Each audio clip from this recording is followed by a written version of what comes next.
vocês. Mas no 13, ele já dá o entendimento para dizer o seguinte: Deus revela para quem tem olho para ver, e para quem tem ouvido para ouvir, para quem tem coração aberto para receber. E esse é o caminho do discípulo, minha gente. É aquele povo que chega para Jesus de coração aberto, com olhos para ver e ouvidos para ouvir.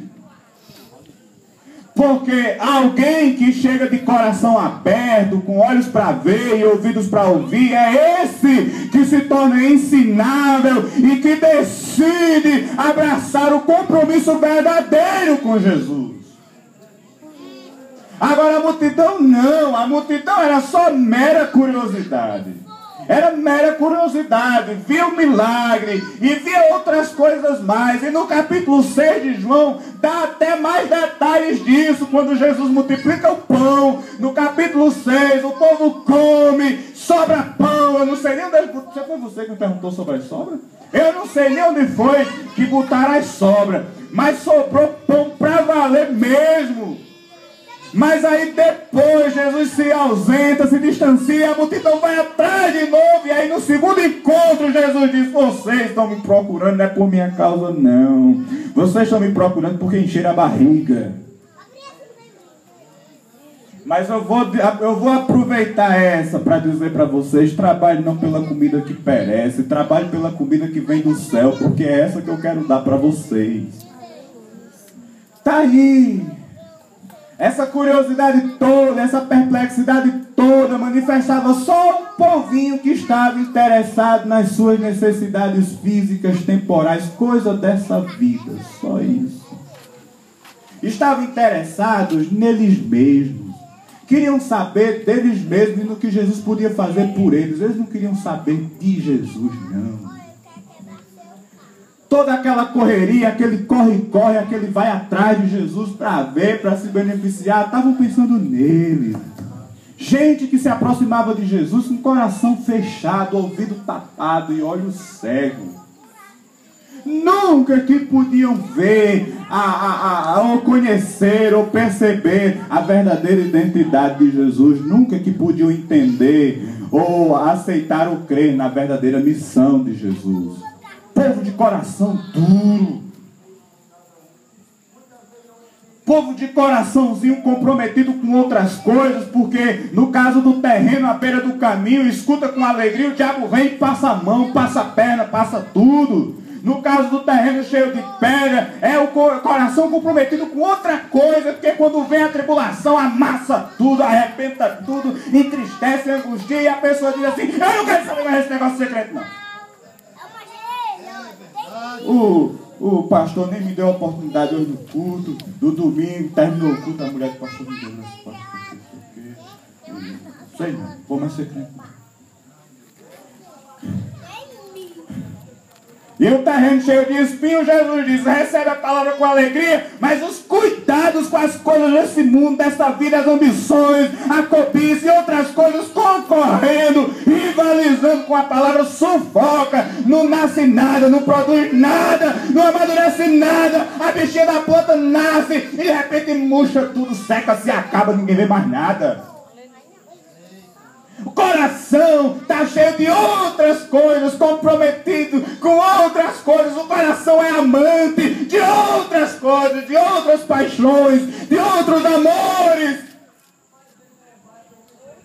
Mas o coração do discípulo não.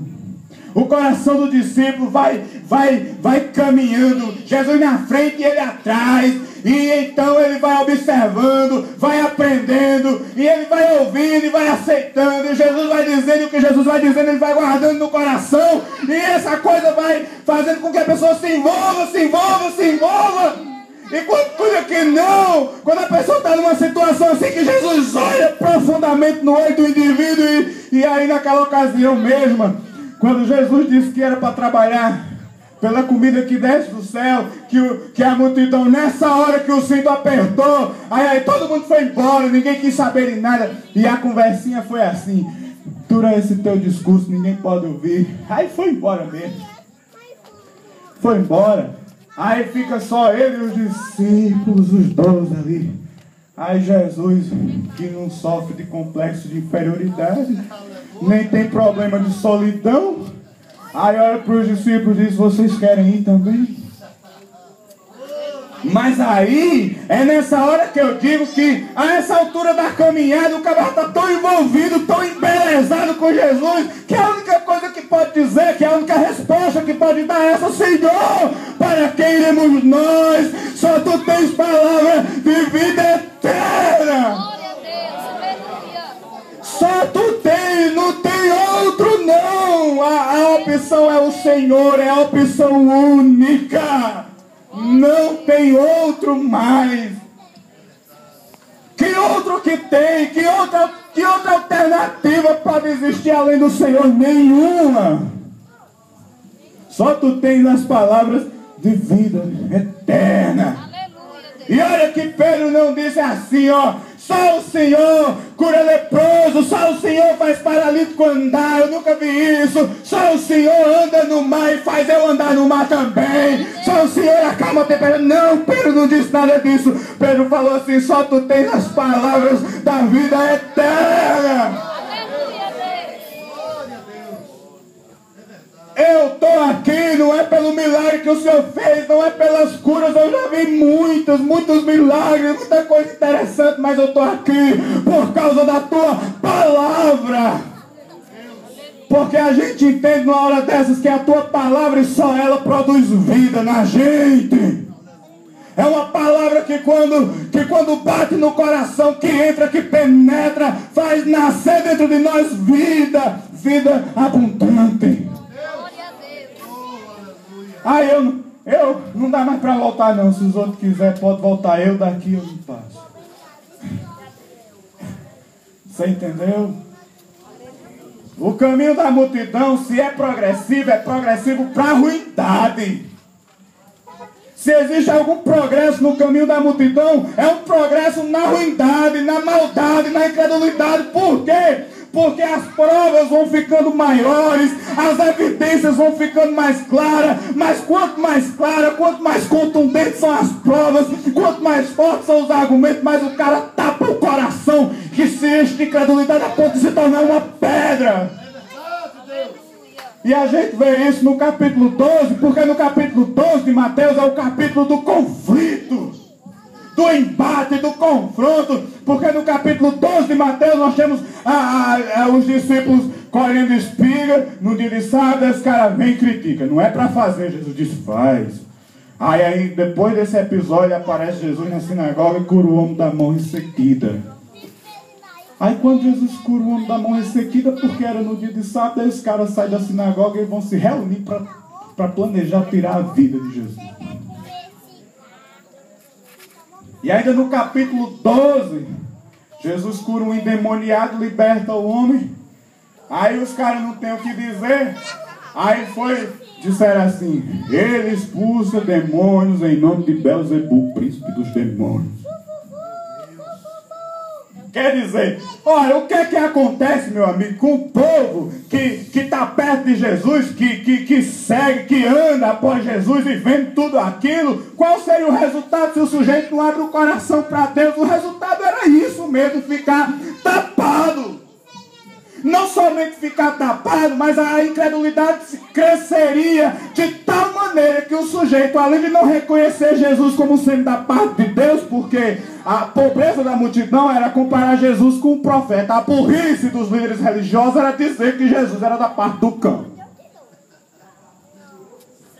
Porque aí já não se tratava mais de incredulidade, era o coração dominado pela malignidade mesmo. Porque não era só incredulidade nesse caso, mas era malignidade. Veja que a evolução se dá, mas no sentido de deteriorar a alma e a consciência do ser humano, a ponto dessa pessoa fechar todas as portas e anular toda e qualquer possibilidade de arrependimento, de conversão e consequentemente de salvação. Que é isso que caracterizaria a blasfêmia contra o Espírito Santo. Jesus disse: vocês não tem jeito, mano. Porque eu, sendo filho de Deus, sendo o próprio Deus, vocês dizem que eu estou fazendo as coisas em nome do diabo? Qual é a chance que vocês têm? Nenhuma. Vocês acabaram de revelar a degradação absoluta da natureza de vocês. Esse é o caminho da multidão. Mas o caminho do discípulo, gente que dá o primeiro passo em direção a Jesus, que é aquele da primeira bem-aventurança, quando Jesus diz: bem-aventurados os humildes de espírito, porque deles é o reino dos céus. Esse que chega para Jesus, que se aproxima de Jesus com essa condição, coração aberto, como eu falei, há uma progressão mesmo, mas é no sentido verdadeiro, porque a pessoa vai aprendendo, a revelação vai tomando de conta, e a pessoa vai chegar realmente ao pleno conhecimento do Filho de Deus, a ponto de dizer assim: tu és o Cristo, o Filho do Deus vivo, só tu tens palavra de vida eterna, e eu não tenho outro, eu não quero outro, eu quero só o Senhor, e eu seguirei o Senhor na minha vida. E aí vai se cumprir na vida de uma pessoa dessa o que Jesus falou em João capítulo 8. Se vocês permanecerem na minha palavra, vocês serão verdadeiramente meus discípulos e conhecereis a verdade, e a verdade vos libertará. Porque o caminho do discípulo é esse caminho que, na medida em que vai sendo palmilhado, a pessoa vai crescendo no conhecimento da verdade libertadora e transformadora. Quanto mais eu escuto a palavra dele, mais eu o conheço. E quanto mais eu o conheço, mais eu me envolvo com ele. E quanto mais eu me envolvo com ele, mais eu o amo, mais sou apaixonado por ele, me entrego a ele sem reservas. E é isso que vai me dando a condição de ser livre, de viver a vida com liberdade, de ser transformado. Porque a mudança vai acontecendo na medida em que eu vou me libertando, me desprendendo. E eles começaram a entender isso desde os primeiros passos. Os 4. Pedro e André deixaram o barco e as redes. Tiago e João deixaram o barco, a rede e os pais. Depois Mateus sai da coletoria e entrega lá não sei quem. Porque eles entenderam que há mesmo esse desprendimento, e depois Jesus chamou para a radicalidade, dizendo: se você quiser me seguir e ser meu discípulo, negue a si mesmo e tome a sua cruz. Porque aí quem anda nos passos de Jesus vai mesmo se desprendendo, se desfazendo, vai se desfazendo até de si mesmo. Entendendo que ser discípulo de Jesus implica negar-se a si mesmo, para dizer depois como Paulo: não vivo mais eu, mas Cristo vive em mim. E essa vida que eu estou vivendo agora não é mais a minha vida, mas é a vida de Jesus que se manifesta na minha carne mortal. Então ele vai se desprendendo, se desprendendo. E a libertação, que é senão esse desprendimento? Porque além de se libertar da cachaça, do cigarro, da droga, da prostituição e de outras coisas, a gente vai se libertando inclusive daquelas coisas que a sociedade não consegue diagnosticar como pecado e como mal. Mas que a gente percebe como mal e como idolatria a partir do conhecimento da verdade de Cristo em nossos corações. E a verdade de Cristo, que tudo esclarece, vai mostrando para a gente a necessidade da gente se desprender. E na medida em que esse desprendimento vai acontecendo, essa renúncia, esse jogar fora, isso é tão sério que o autor aos Hebreus disse até assim: deixando de lado todo o pecado, todo o fardo e o pecado que tão de perto nos rodeia. Porque o discípulo, além de se desfazer de pecado, ele se desfaz daquilo que também é peso para a sua caminhada. Aí na medida que ele vai se desfazendo, aí ele vai se transformando, mudando. Aí isso gera uma experiência onde há circularidade. Eu me desfaço, me transformo, conheço mais, para me desfazer mais, para me transformar mais, para conhecer mais. E aí vai. Os estágios da maturidade na vida desse que está comprometido com Jesus. Esse é o caminho do discípulo. Totalmente diferente do caminho da multidão. E aí, meu filho, a escolha é sua. Eu já preguei. E você vai para casa. A escolha é sua. Você, se quiser, que ande após Jesus. Que siga Jesus, não com o seguir da multidão, mas com o seguir do discípulo. E você acha que porque é crente está abafando, não? Mais do que ser crente, a gente é chamado para ser discípulo de Jesus. Esse é o desafio de todo mundo. Deus abençoe. Graças a Deus, né, por esta rica mensagem e que a mesma fique guardada em nossos corações. Aqui encerra a minha participação.